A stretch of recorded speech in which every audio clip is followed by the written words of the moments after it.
Parashat Korach, a man named, what else? Korach, attempts to challenge the authority of Moses and Aaron, saying that everyone in the Israelite community is holy, so why do they set themselves so highly?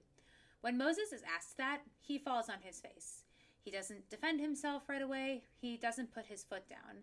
He humbles himself, falling on his face, something we do every High Holy Day season to humble ourselves fully before God.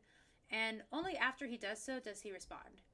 Rabbi Shneur Zalman of Liadi, the founding rabbi of Chabad, says in a midrash that Moses fell on his face because he had to consider whether or not Korach had a valid point.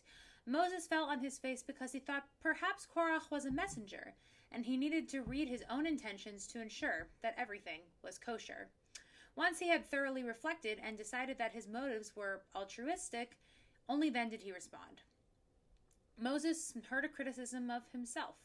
Even though he eventually sorted through the criticism and realized it was invalid, Moses was still willing to take this criticism and scan it for a kernel of truth, a deeply difficult task to ask of any human, especially leaders.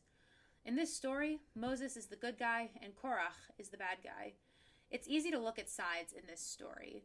So what does that mean for the rest of us who fall somewhere between Moses and Korach? I believe that this Torah portion and this very short and simple verse instruct us to consider the words of others. Truth that is difficult to hear is still truth. Criticisms are worth hearing even if you disagree with the one who criticized you. There are no easy answers, so go on and reflect as Moshe Rabbeinu does in this week's Torah portion.